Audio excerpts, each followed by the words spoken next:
오늘도 하나님만 예배하는 복된 주일입니다. 오늘 우리에게 주시는 하나님의 말씀은 출애굽기 2장 1절에서 10절까지의 말씀입니다. 구약성경 출애굽기 2장 1절에서 10절까지의 말씀, 저와 한 절씩 교독하겠습니다.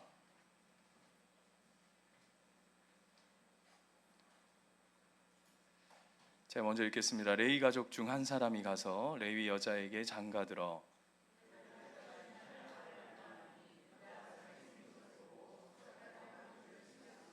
더 숨길 수 없게 되매 그를 위하여 갈대 상자를 가져다가 역청과 나무진을 칠하고 아기를 거기 담아 나일강가 갈대 사이에 두고 바라의 딸이 목욕하러 나일강으로 내려오고 시녀들은 나일강가를 거닐 때에 그가 갈대 사이에 상자를 보고 시녀를 보내어 가져다가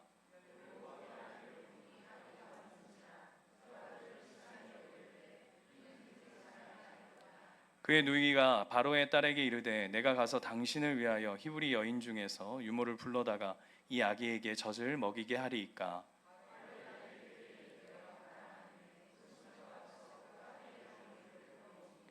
바로의 딸이 그에게 이르되 이 아기를 데려다가 나를 위하여 젖을 먹이라. 내가 그 삭슬 주리라. 여인이 아기를 데려다가 젖을 먹이더니 그 아기가 자라매 바로의 딸에게로 데려가니 그가 그의 아들이 되니라. 그가 그의 이름을 모세라 하여 이르되 이는 내가 그를 문제에서 건져내었음이라 하였더라. 아멘. 우리는 계속해서 이제 출애굽기 말씀을 이어가고 있는데요.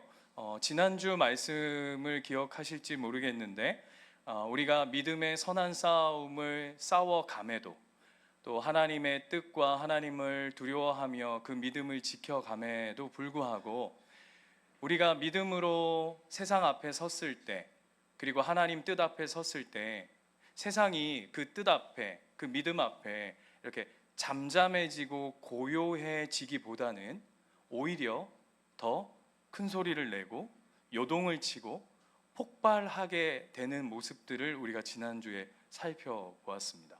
그래서 지난주 말씀 마지막이 어떻게 끝났는지 기억하실지 모르겠는데요. 22절 보실까요? 22절 보시면 이렇게 마무리되어졌습니다. 그러므로 바로가 그의 모든 백성에게 명령하여 이르되 아들이 태어나거든 너희는 그를 나일강에 던지고 딸이거든 살려두라 하였더라 라고 이야기합니다. 산파를 통해서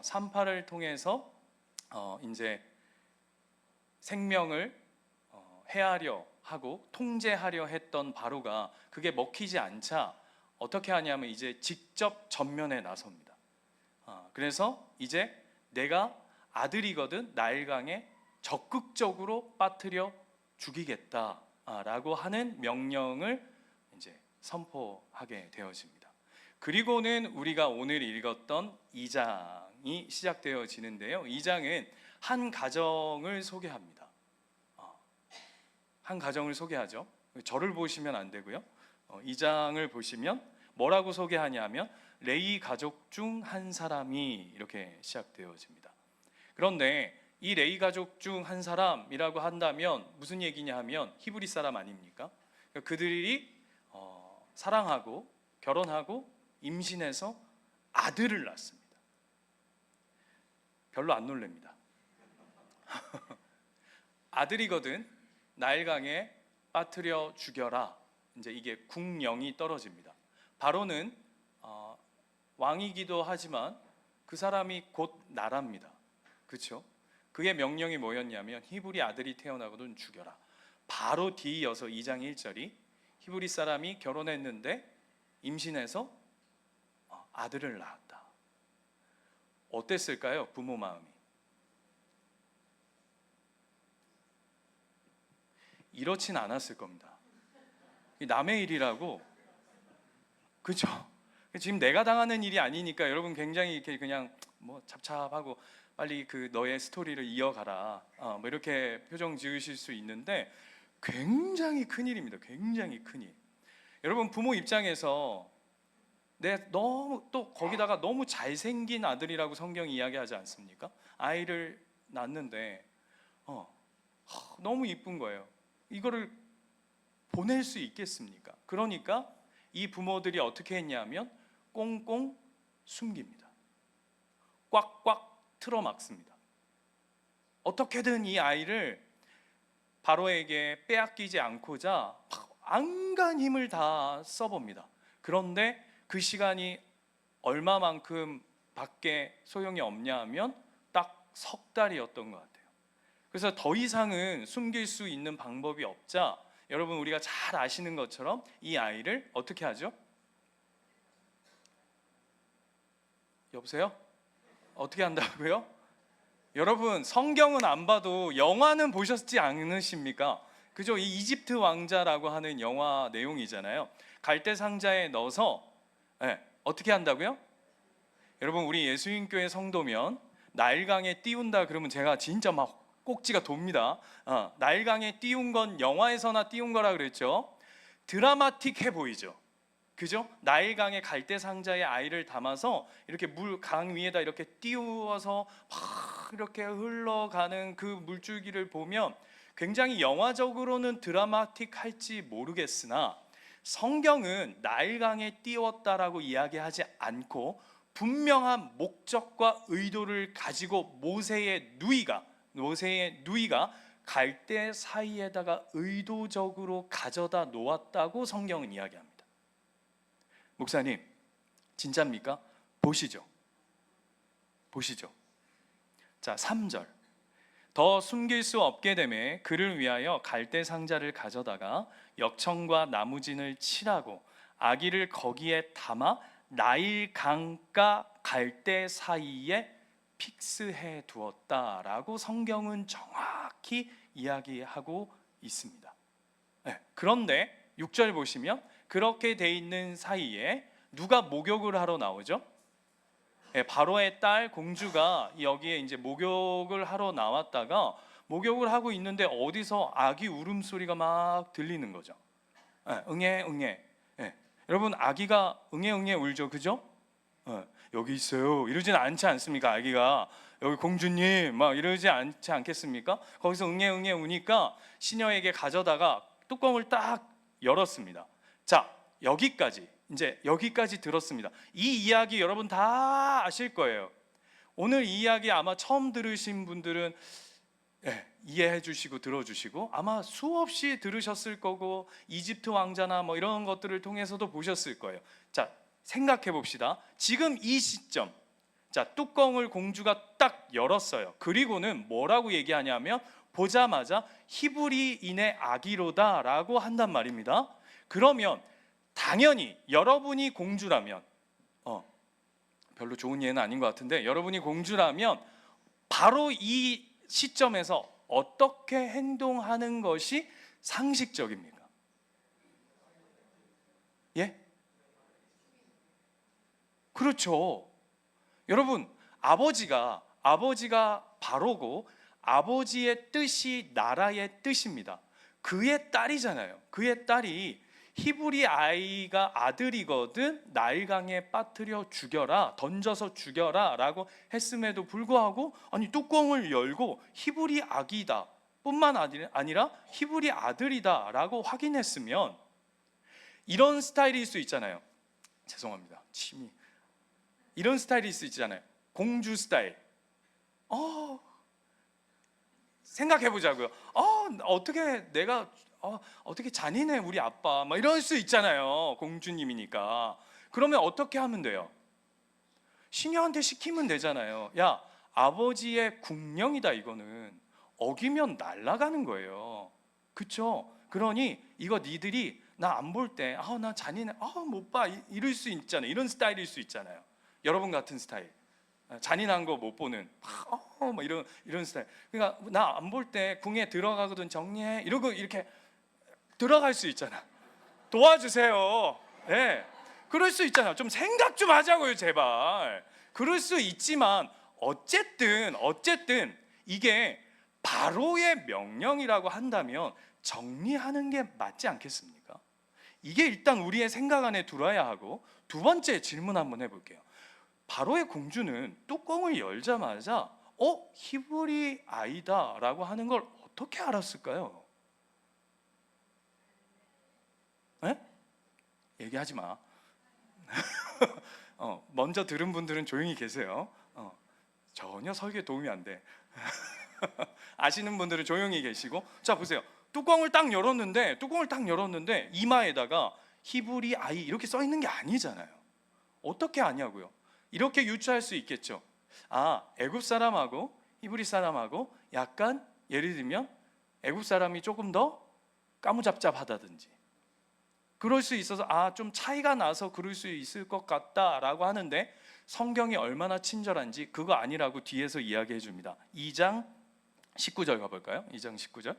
2장 19절에 가면 그들이 이르되 한 애굽 사람이 우리를 목자들의 손에서 건져내고 이렇게 돼 있어요. 쉽게 말하면 무슨 얘기냐면 미디안에서 이제 나중에 미디안으로 도망가서 와이프 만나죠. 미디안 제사장 딸 누구죠? 십보라가 모세를 보고는 뭐라고 얘기하냐 하면 외모상은 누구라고요? 애굽 사람이라 얘기한다고요. 그러니까 외형적으로는 차이가 있다 없다? 없단 얘기예요. 그런데 오늘 이 공주가 뚜껑을 열자마자 히브리 아이로다 라고 얘기하는 건 무엇을 통해서 분명하게 인식할 수 있냐 하면 그 힌트가 2장 2절에 있어요. 2장 2절 한번 읽어볼게요. 시작. 그 여자가 임신하여 아들을 낳으니 그가 잘생긴 것을 보고 몇 달 동안? 석 달 동안. 이게 큰 힌트입니다. 왜요? 여러분, 히브리 아이는 태어나면 8일 만에 할례해야 합니다. 8일 만에. 이거에 대해서 분명한 확신이 뒤로 가면 십보라가 하나님이 나타나셔서 할례하지 않은 것 때문에 모세를 죽이려고 합니다. 그런데 그 본문을 보면 모세는 이미 할례 받아져 있습니다. 누가 안 한 것 때문에 하나님이 보내시려고 하냐면 모세의 아들들. 그러면 언제 할례했다? 자연스럽게 이 석 달 안에 할례했다라고 하는 걸 분명하게 우리는 알 수 있겠죠. 그러니까 아는 거예요. 그렇다면 자 보세요. 뚜껑을 열었더니 할례를 받은 히브리 아들이 누워 있어요. 그렇다면 바로의 공주는 더더군다나 죽여야죠. 여러분, 할례가 뭡니까? 여러분, 할례는 그냥 단순한 포경 수술이 아닙니다. 뭐죠? 몸에 내가 하나님의 언약 백성입니다 라고 하는 고백을 몸에다 새기는 거예요. 제가 여러 번 말씀드렸죠. 할례를 왜 남자의 생식기에 한다고요? 너의 생명의 근원이 너 스스로가 아니라 하나님 손에 있다라고 하는 것을 의미와 상징적으로 보여주는 게 할례예요. 그런데 그걸 히브리 아들이 고스란히 몸에 새기고 있다는 걸 바로의 공주가 봤다면 당연히 어떻게 해야 돼요? 더더군다나 죽여야죠. 그냥 아들이어도 이게 거추장스러운데 거기에 분명한 하나님의 백성입니다라고 하는 분명한 사인까지 새겨져 있다면 바로의 공주 입장에서는 아버지의 뜻에 합당하게 바로 처단해야 하는 것이 마땅할 터인데 이게 오늘 본문이 이상하게 공주는 전혀 거기에 동의하지 않는 것 같은 모습들을 우리에게 보여줘요. 이 공주는 엑스맨일까요? 스파일까요? 여러분, 성경을 읽을 때 고민을 해야 됩니다. 왜냐하면 성경은 이 질문을 하라고 성경 중간중간에 이상한 포인트들을 툭툭 던져놨는데 바로의 공주가 성격이 좋았는갑다, 긍휼함이 있었는갑다 하고 우리 그냥 휙휙휙휙 넘어갈 때가 너무나도 많아요. 그뿐만 아니라 정말 이해가지 않는 게 7절이에요. 7절 한번 가보시면 이렇게 돼 있어요. 그의 누이가 바로의 딸에게 이르되, 여기서의 누이는 누구냐 하면 누구죠? 모세의 누나입니다. 모세의 누나. 우린 뒤에 가면 누군지 알죠? 이 모세의 누나가 거기에다가 갈대 상자에다가 아이를 픽스해 놓고 뭐 하고 있었던 거죠? 그걸 이렇게 지켜보고 있었던 거예요. 그러다가 보니까 공주가 그걸 딱 보고는 건지는 거죠. 그랬더니 우리식으로 하자면 초등학생 하나가 쪼르륵 뛰어오는 거예요. 쪼르륵 뛰어와가지고 이렇게 얘기합니다. 내가 가서 당신을 위하여 히브리 여종을 유모로 불러오게 올까요? 이렇게 얘기하는 거예요. 여러분 어떠세요? 누나가 참 아주 빠르다 이런 건가요? 자, 예를 들게요. 예입니다. 자, look at me carefully. 영어가 막 나오네요. 자, 여러분이 집사님들 몇몇 분이 목욕탕에 갔어요. 목욕탕에 목욕을 잘 하고 이제 주일을 준비한다고 토요일 날 목욕을 싹 깨끗이 하고 주일 준비한다고 이제 한 4-5명 집사님들이 여자 집사님들이 목욕을 하고 목욕탕 입구를 딱 나왔더니 목욕탕 입구에 바구니에 이렇게 딱 쌓여가지고 어떤 아기가 응애 막 이렇게 울고 있는 거예요. 그래가지고 우리 중에 정말 그 인자와 사랑과 그게 풍성한 집사님, 그냥 각자 지라고 생각하면 돼요. 그 집사님이 뚜껑을 딱 열었더니 아기가 막 거기서 막 울고 있는 거예요. 그랬더니 좀 있으니까 어떤 초등학생이 따라락 뛰어오더니 이렇게 얘기해요. 아줌마, 제가요 아줌마를 위해서 제가 맘시터를 하나 구해 올까요? 이렇게 물은 거예요. 그러면 여러분 뭐라고 대답하겠습니까? 아니, 어려우세요? 여러분 목욕탕에서 나왔어. 근데 모르는 아기가 바구니에 싸져서 거기서 응애 울고 있는데 한 아이가 뾰로록 뛰어와가지고는 아줌마를 위하여, 이 말이 포인트예요. 아줌마를 위하여 내가 맘시터를 불러올까요? 이렇게 묻는다면 여러분 뭐라고 대답하시겠냐고요? 상식, 우리가 할게.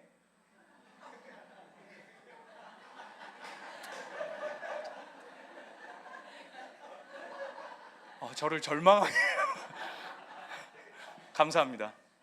여러분 분유 먹이시면 되겠죠. 뭐 그게 아니라 이 아이의 말을 잘 들어보시라고요.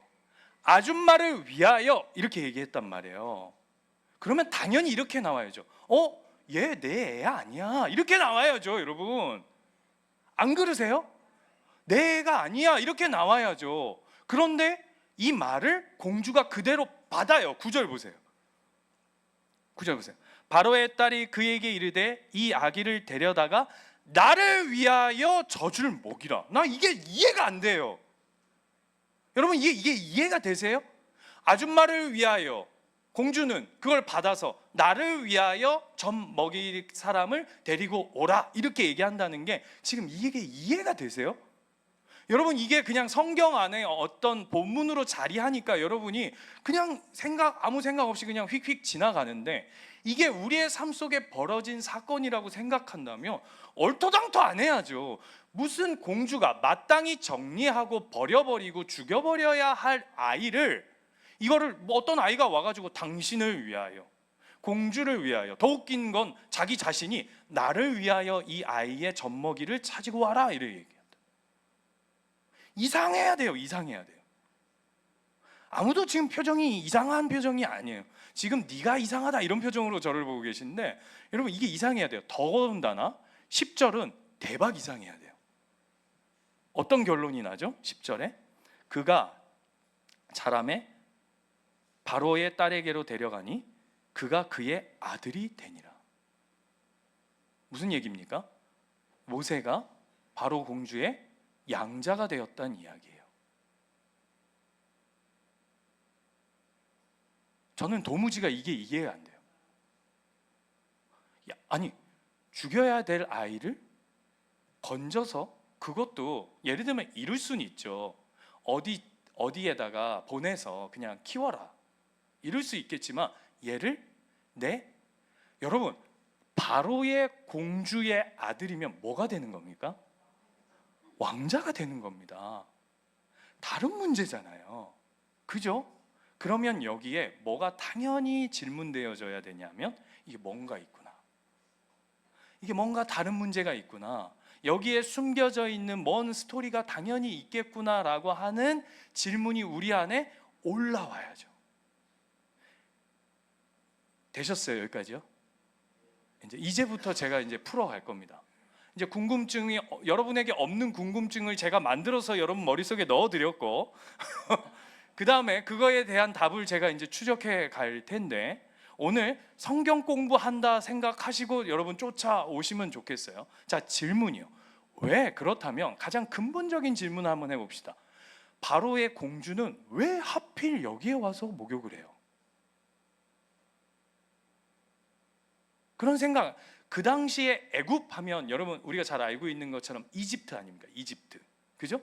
이집트의 최고의 권력과 최고의 것들, 지금도 이집트 문명이 우리한테 소개될 정도로 너무나도 앞서 있는 그 민족들 아닙니까? 이집트 문명이.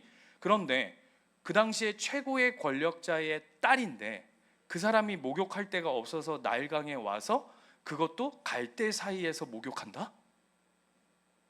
어떻게 돼 있었을까요? 한번 상상해 봅시다. 갈대 사이에 바로 공주가 목욕할 때 아마 갈대 사이를 중심으로 두고 시녀들이 아마 이렇게 천막 같은 걸 쳤겠죠. 그죠? 왜 이런 수고를 합니까? 해필 그냥 궁에서 하면 되잖아. 여러분이 공주고 제가 왕자라고 생각해 봅시다. 저 같으면 거기 안 와요. 혹시 나일강 물도 똥물일 뿐더러 그냥 좋다, 나일강 물로 목욕을 해야 된다 한다면, 여러분이 공주라면 여러분 같으면 어떻게 하시겠어요? 저 같으면 이렇게 하겠어요. 시녀들 시켜서 그 물 떠가지고 와. 안 그래요? 야, 그 미끈미끈하니 아주 그 온천물처럼 내 피부에 좋더라 한다면 그 떠오라 할 것 같아요. 그런데 왜 공주는 해필 여기에 왔을까? 한 가지 더 질문해 볼게요. 22절 가면, 아까 1장 22절에 가면 바로는 왜 하필 히브리 아들들을 죽이는데 왜 이 나일강에 빠뜨려 죽이라 할까요? 여러분 상상해 봅시다. 나일강이 예를 들면 여기가 아니라 예를 들면 멀 수 있잖아요. 예를 들면 해운대, 앞바다, 그렇죠? 그러면 어떻게 해야 되냐면 여기서 잡아서 해운대까지 그 아이를 끌고 가야 돼요. 이거 왜 이런 수고를 하냐고. 죽이려면 뭐가 가장 쉽죠? 그냥 그 자리에서 처단하면 돼요. 그냥 정리하면 돼. 근데 바로도 그렇고 바로 딸도 그렇고 뭔가 있다는 거죠, 나일강에. 그 몫은 뭐냐 하면, 그 이유는 나일강이 뭘 상징하냐면 애굽의 신입니다. 어떤 신이냐면 하피라고 하는 신인데, 여기로부터 애굽의 모든 생명이 나온다라고 하는 생명줄 젖줄이 나일강이에요. 자, 여기까지 설명하면 왜 바로가 거기에 빠뜨려 죽이려고 했는지 느낌 오시겠죠? 뭐예요? 너의 신이 진짜가 아니라 그 너의 자녀를, 너의 하나님의 백성을 거기다 빠뜨려 죽인다는 건 뭘 상징하냐면 너의 신보다 우리의 신이 세. 그걸 보여주려고 거기에다 빠뜨려 죽는 거죠. 여러분 나중에 가면 하나님께서 10가지 재앙을 내리실 때에 그 재앙 중에 뭐가 있죠? 나일강을 피로 물들어 버려요. 하나님이 대갚으시죠. 이해되십니까? 그게 나일강이에요. 그런데 거기서 목욕하고 있는 바로의 딸, 뭘까요? 아이 너무 빨리 나오지 말고, 그 답 아시는 분들 대답하지 마세요. 너무 빨리 답 나오지 말고, 지금 단순한 목욕이 아니라는 거 정도는 이제 아시겠죠?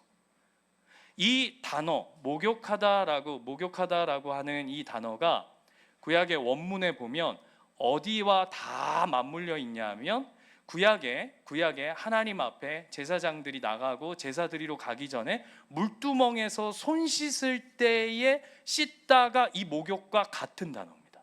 그러니까 단순히 때미는 목욕이 아니라 뭐라고 얘기하냐면 제의죠, 제의. 자, 이제 대답해야 됩니다. 그렇다면 이 바로의 공주는 그 자신의 애굽신 하피에게 무슨 제사를 드리는 건가요?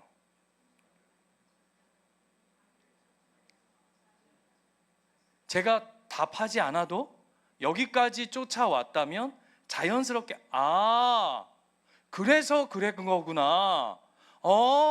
그래. 그러니까 이런 행동을 하는 거구나. 왜요? 왜요? 히브리 아들일지라도 그는 누가 준 선물이에요?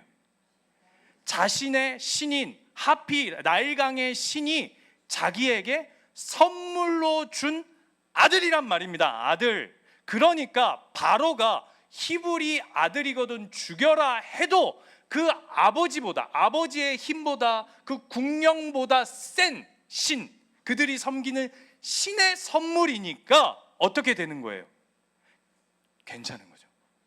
그래서 그 누이가 와서 당신을 위하여 라고 했을 때 꼭 이 아이는 뭐 같을까요? 선지자 같지 않겠습니까? 야, 역시 신이 보낸 사람은, 이 아이는 다르구나. 하나님이 아니지. 그 하피 씨는 이게 퀄리티가 다르구나. 어떻게 이렇게 짝짝짝짝 맞춰 가느냐. 그래서 뭐라 그래요? 나를 위하여.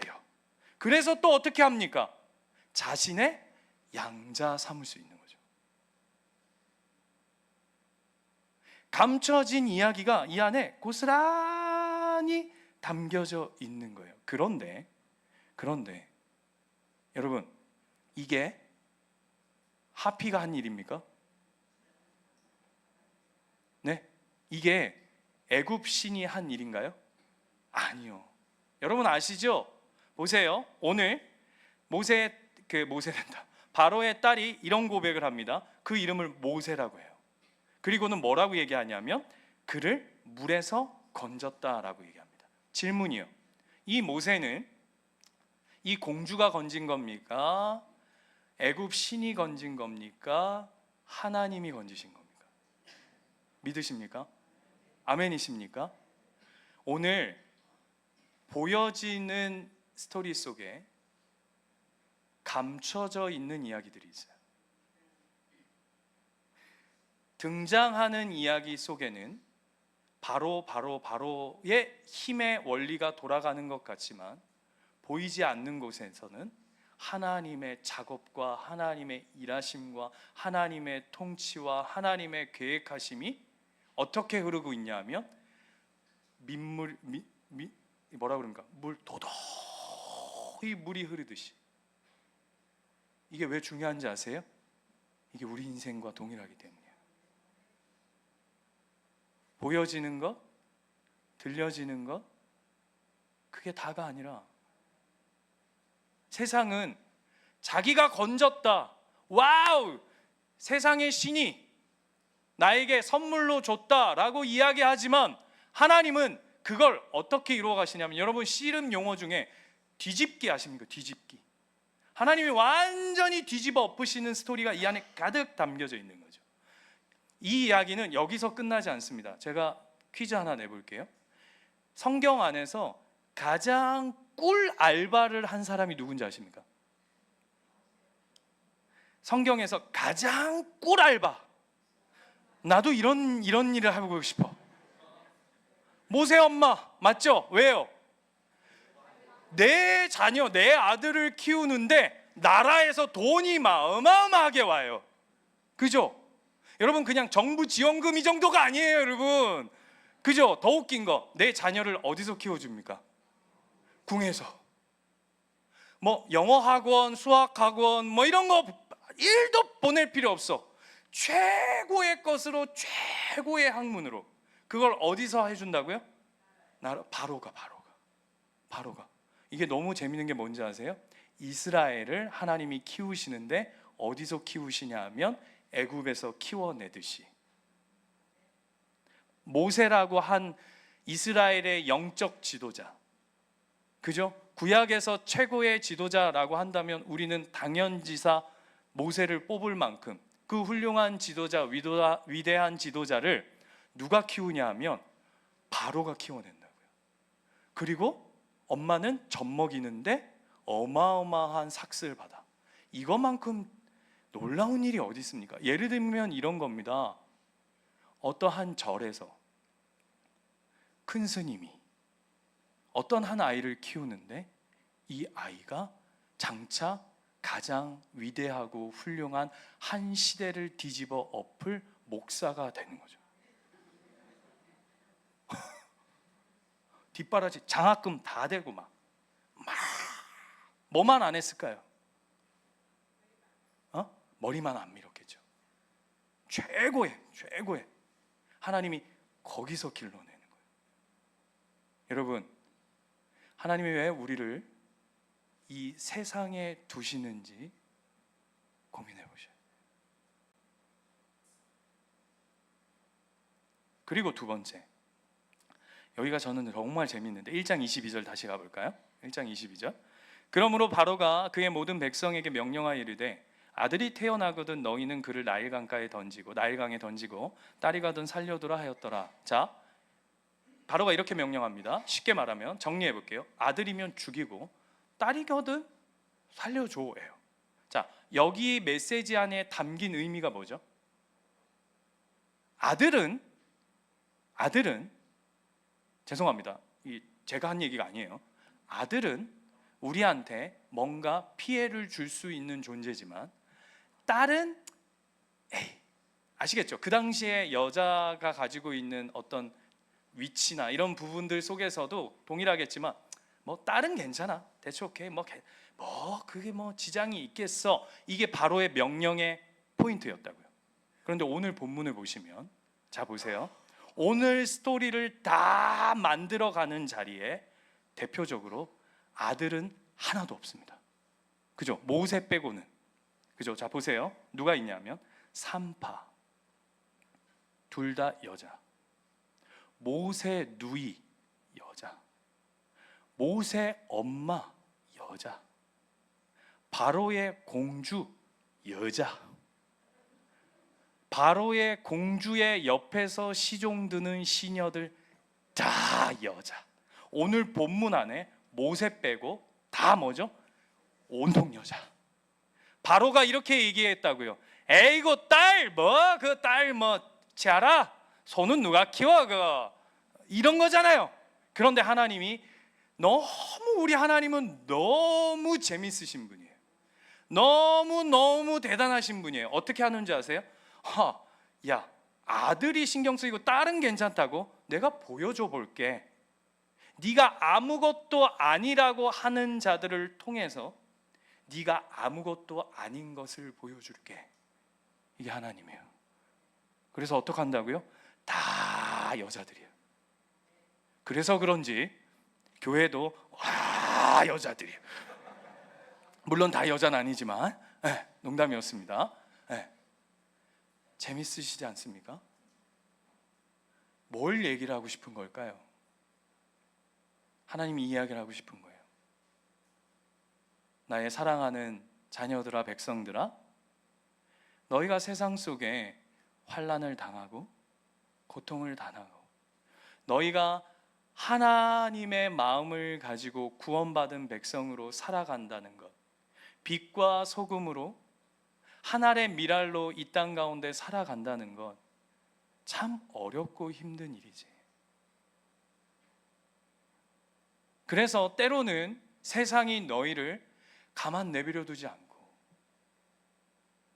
이리 흔들고 저리 흔들고, 아니 죽을 것 같은 상황 속으로 몰아붙이기도 하고, 그래서 나는 끝났다, 절망이다, 한숨이다, 망했다 하는 그 절벽 아래로 너희를 던져버리는 것 같은 상황에 몰려있는 세상 속에 너희가 주어져 있지만, 그럼에도 불구하고 나 여호와 하나님이 힘이 없거나 지혜가 모자라시거나 어떤 너희를 향한 어떤 계획과 일하심과 그 어떤 부분들이 무슨 부족함이 있거나 연약함이 있어서 틀어지거나 자빠지거나 하는 것들 때문에 이루어지는 것들이 아니라 그 모든 것 안에도 하나님의 뜻과 명령과 계획과 마음과 인도하심과 통치와 다스림이 온 가득 들어있단다 라고 이야기하는 게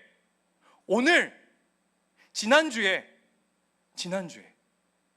바로를 통해서 이리 맞고 저리 맞고 돌려막고, 아니요, 생명마저도 포기해야 하는 그 상황 속에 몰려있는 하나님의 백성들 앞에 오늘 하나님이 귓가에 쩌렁쩌렁하게 오늘 이 이야기를 우리에게 들려주고 계신 거죠. 내가 너를 반드시 건져내리라. 바꿔서 얘기해 볼까요?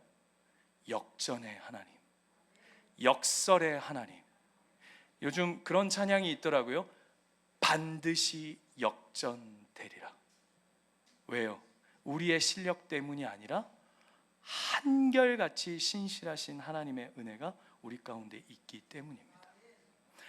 제가 우리 양육하면서도 잠깐 이야기 나눴는데, 여러분 어린 시절에 그 피구, 발야구 이런 거 해보셨죠? 예. 뭐 그렇게 힘들게 사셨어요? 예. 근데 그때 저는 늘 저 초등학교 때 뭐 운동도 하고 했지만 저는 반장하는 거는 놓쳐도 안 한 겁니다. 제가 반장하는 거는 안 해도 절대 저한테 그 놓칠 수 없는 게 뭐였냐면 체육부장이었어요. 체육부장. 그것만큼 제가 꼭 했었어야 했는. 근데 또 했었어요, 늘. 그래서 체육부장이 뭘 하냐면, 여러분 아시지만 피구 같은 거 하면 줄 긋습니다. 그래서 저희 어렸을 때, 많이 어렸을 때는 뭘로 했냐면 주전자, 그 아시죠? 이렇게 나와 있는 주전자에 물 담아가지고 이렇게 붓는 거. 그러다가 좀 시대가 좋아지니까 그 다음 뭐 했냐면 차가 나오더라고요. 차. 이거 이제 끄덕이시면 이제 연배가 나오는 거예요. 차가 나와가지고 이렇게 밀면서 가면 흰 그 분필 가루가 이렇게 흰색이 쭉 나오는. 해보셨죠?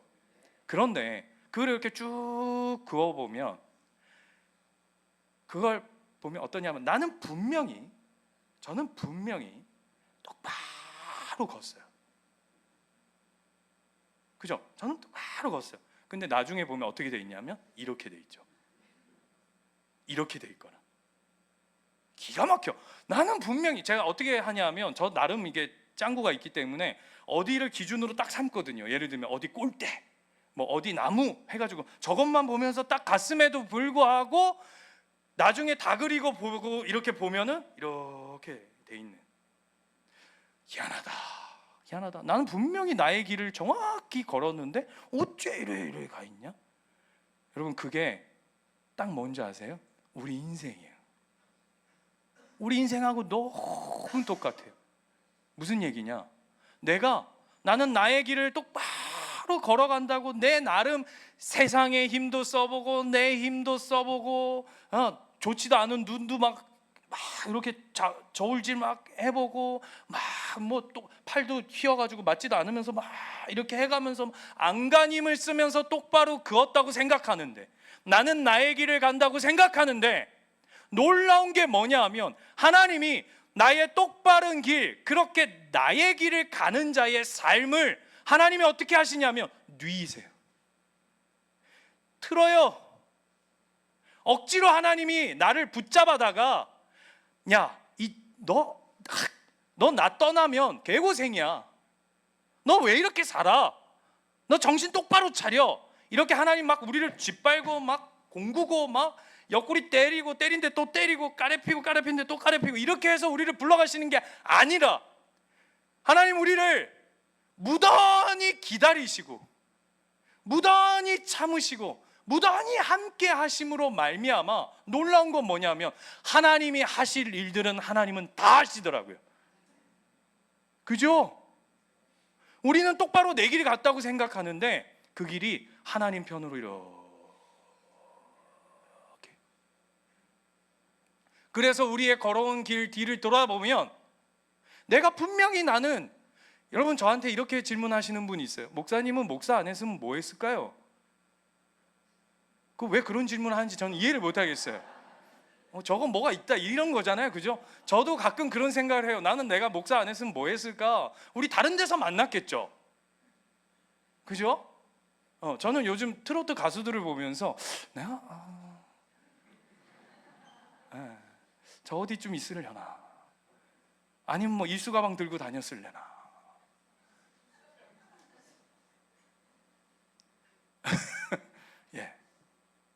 근데 그런 생각들 해보잖아요. 20년, 30년 지나온 길을 돌아보면 나는 내 마음대로 내 길 간 것 같은데 하나님이 이렇게 곡선을 만드셔서 어느덧 하나님 우편에, 하나님 옆에 가져다 놓은 인생. 보이지 않고 들리지 않는데 하나님이 꽉 붙들어 하나님이 답이 되고 하나님이 반드시 이루리라 하시는 일들을 이루어 가시는. 요한복음 16장 32절 띄워주시겠습니까? 그래서 이렇게 얘기합니다. 이것을 너희에게 이르노니 너희로 내 안에 평안을 누리게 하려 함이라. 세상에서 너희가 환난을 당하나 담대하라. 뭐라고요? 그 다음 띄워주세요. 내가 세상을 이겼노라. 하나님은 우리한테 가서 싸워, 피 터지게 싸워. 그래서 이기면 너 내 거, 지면 탈락, 이게 아니라 하나님은 이미 이긴 싸움에 우리를 내보내신다고요. 그게 우리가 가진 놀라운 특권이에요. 제가 지난주에 저희 노예 시차례가 있어서 목사님들 몇 분을 뵀는데 한 목사님이 이제 돌아가면서 목사님들 한 열 몇 분이 이제 만나서 이야기를 나누는데 뭐 이제 근황들, 뭐 목사들 이제 교회 기도 제목, 개인의 기도 제목 이런 나누는 시간들이 있었어요. 근데 한 분 목사님이 파킨슨 병을 앓고 계세요. 기장 쪽에 있는 작은 교회 개척교회 목사님이신데 연배가 한 60 초반 정도 되셨는데 파킨슨 병이 발견이 돼서, 근데 이제 아시지만 요즘 이제 많이 좋은 약들이 개발되어져서 이제 더디게 진행이 되고는 거예요. 그런데 하루는 이런 일이 있으셨대요. 차를 몰고 이제 사거리에 나갔는데 자기도 모르게 그냥 사거리 한가운데에 차를 선 거예요, 그냥. 그래서 순간 이제 뭐라고 그래야 되죠? 이렇게 실신을 하신 건가 봐요. 얼마나 흘렀는지 모르겠는데 그 사거리에 그냥 사거리 한복판에 차가 이렇게 떡 서 있으니까 그러다 이제 정신이 번쩍 들어가지고 봤더니 막 빵빵 막 사람들이 오고 막 난리가 난 거예요. 그래서 이제 차를 갓길에 빼고는 그 차에서 펑펑 우셨대요. 하나님, 내가 뭐 딴짓 하는 것도 아니고 하나님의 사역 한다고 열심히 달려갔는데 나 참 너무 두렵습니다.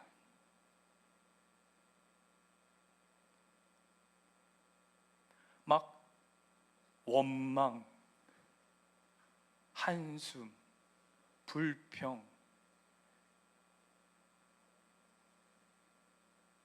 막 이렇게까지 기도하셨대요. 그냥 하나님 데려가십시오.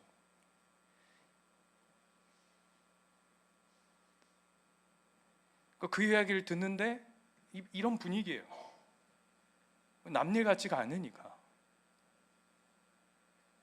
그리고는 이제 마음을 정리하고, 정리가 됐겠습니까? 정리하시고 집에 와서 사모님한테 이제 이러했다 그랬더니 사모님이 이렇게 얘기하시더래요. 하나님이 당신 살려보내주셨네요. 목사님은 그 이야기를 듣고는 정신이 번쩍 드시더래요. 여보, 목사님 사거리에 혼자 서 있었다고 생각해봐. 사고 안 난 게 은혜죠. 돌보심이죠. 이끄심이죠. 목사님 힘내세요. 그 이야기를 나누더라고요. 그러시면서 이렇게 얘기하세요. 나는 너무 작은데 내가 믿는 하나님은 한결같이 크시더라. 거기 다 개척교회 목사님들이거든요, 대부분이. 저희 합신이 교단이 진짜 작아요. 제일 큰 교회 호산나 부산노회 내일 가거든요. 노예가 있어서 광고를 겸합니다. 설교 시간에 광고를 겸하는 놀라운 그 다음 교회 저희 세 번째예요. 놀랍죠? 다 작은 교회들이에요. 그 말이 그 목사님의 그 연약한 고백이 아니요, 자신의 연약한 고백이 아니라 저분이 저렇게 고백할 수 있는 하나님은 여전히 너무 크시구나. 그래서 우리가 파이팅을 하고 왔어요. 사랑하는 예수님교회 가족 여러분, 하나님은 힘이 있으신 분입니다. 하나님은 역전의 하나님이십니다. 하나님은 부족한 것이 없으신 분이신 줄 믿으시길 바랍니다. 그 하나님이 저와 여러분의 하나님이십니다. 오늘 한 주도, 오늘 하루도, 살아가는 모든 순간에도 이 하나님이 여러분 삶에 보이지 않게, 드러나지 않게, 때로는 이게 바뀔까? 라고 하는 그 순간에도 하나님은 하나님으로 여러분의 삶을 붙드시고 함께 하시고 인도해 가시는 줄 믿으시기 바랍니다. 기도하겠습니다.